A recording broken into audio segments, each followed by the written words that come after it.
Hello everybody and welcome into another edition of Patriot Baseball Weekly. Today we're here inside the spacious new locker room here at the Griffin Athletic Complex. And as always, my guest today is Coach Art Inabinet. Art, thanks for being here. Thank you for having us in. Well, not the best weekend for you guys. You guys kind of ran into a buzzsaw with the Peach Belt preseason favorite, number 17th ranked in the country, USC Aiken. Really had some chances there, and pretty much every game you guys were in it until the very end, but just couldn't get a W this weekend. Yeah, we had problems pitching to them this weekend. They seemed to square up a lot of balls. They kept us in trouble on the bases.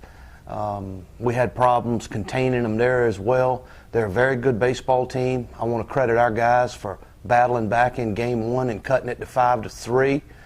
And we had runners at first and second, nobody out, and we didn't get anything else that inning.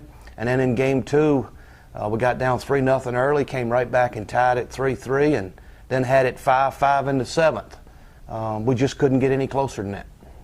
We'll talk about those games in depth here in a minute, but USC Aiken, very good baseball team, a team that I've really enjoyed watching as a baseball fan, not really as a Patriot fan, but as a baseball fan, they really hit the ball a lot. They ran well, put a lot of pressure on our guys on the base pass once they did get on, and they got a lot of hits. Yeah, we knew they were very athletic from a position player standpoint. They're good in all three phases of the game, pitching, defense, and offensively, and they played really well this weekend. We just didn't do enough to contain them on the offensive side.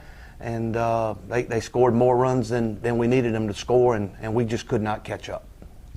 Well, once again, it seems like we talk about this every week, but weather made some changes to the series. It moved from a Friday night Saturday doubleheader to Saturday game one game on Saturday, and then a doubleheader yesterday on Sunday. So let's go ahead and start with the game on Saturday. It was homecoming, and you mentioned it earlier, but went down 5-0 early, but you guys did fight back to 5-3, and I just kind of talk about once you got it to 5-3, kind of what was your thinking going into the final innings of that game? Well, our thinking was that once we had those two runners there on in the, I want to say the seventh inning, we tried to move them up. We couldn't get it done. And, we wound up not scoring a run after that, and it kind of hurt us momentum-wise. And it kind of fell over into the eighth inning there.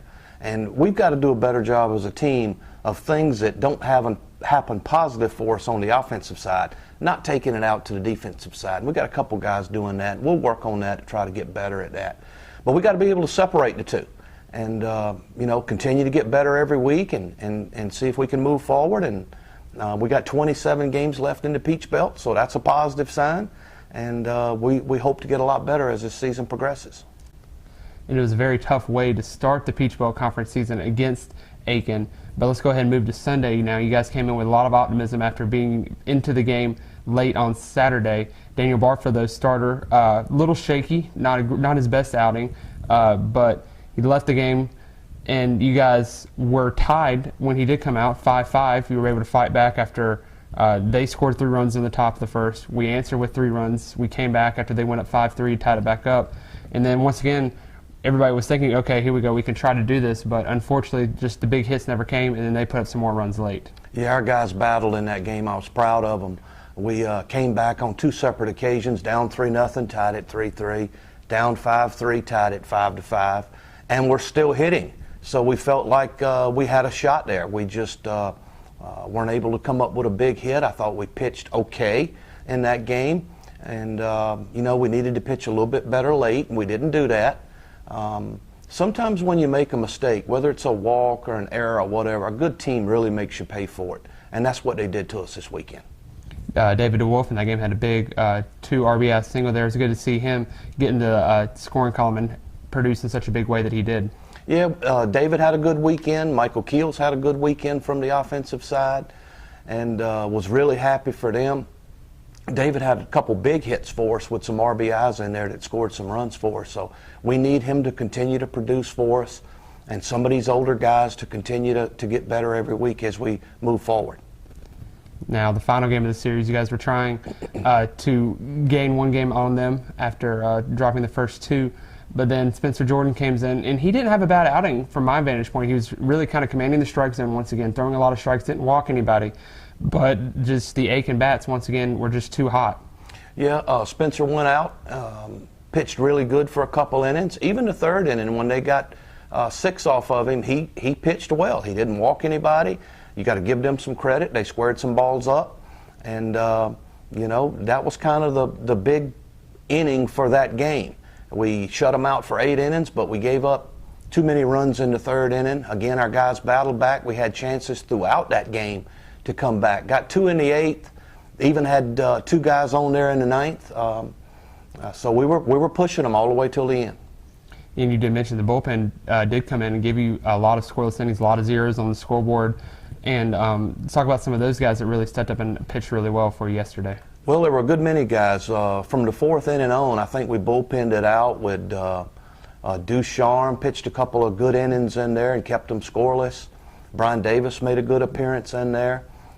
Jeremy Hatfield threw a scoreless inning. So we had some guys in there that came in and held them down and gave our offense a chance. Zach Lenz also yesterday at the plate had a very good day. He had multiple hits in both games. Yeah, I think he had 5 hits on the doubleheader yesterday. We need him to continue to produce for us. And he's a good baseball player. He runs the bases well. He's a good defensive player in the outfield. So we really need him as we move forward. Let's go ahead and turn our attention now to the upcoming week. Fortunately, as baseball goes, you're not a quick turnaround. You get to be back on the field, and a couple firsts for you guys. You hit the road for the first time and also have a midweek contest as you guys travel Wednesday afternoon to Wingate University. Yeah, Wingate's a quality team, a quality opponent, and we're going to have to really play well to have a chance to win up there. But we're going to go up there and put our best foot forward and see if we can put ourselves in a position to win a midweek game. It's our first of the season, and we're looking forward to it. I know it's still a couple days away, but have you already penciled in a midweek starter? Yeah, we'll probably start Brandon Stutes and throw him for a couple of 3 innings. But it'll be 4 or 5, 6 different pitchers that'll get some action on Wednesday. And that'll be good, too, for you to be able to see some of the guys. And I know you always want to win, but not really a conference pressing situation that you can kind of really see pitching. Well, even though it's not a conference game, it is a big region game, and we want to go up and do everything we can to try to win that game on Wednesday. Well, Coach, good luck to you, and we will be back on Thursday to preview the weekend series. Patriots return here to Sparrow Stadium and Peach Belt Conference play against Georgia Southwestern University, and we will have a full preview later in the week for that. Coach, thanks for being here with us today. Absolutely. Thank you. I'd like to remind everybody that you can check out full information on the Patriot Baseball team at FMUPatriots.com. And while you're there, I'd like to remind everybody to join our social media pages at FMU Sports. Once again, I'm Jonathan Davidson. This is the Patriot Sports Network. Have a great day, everybody.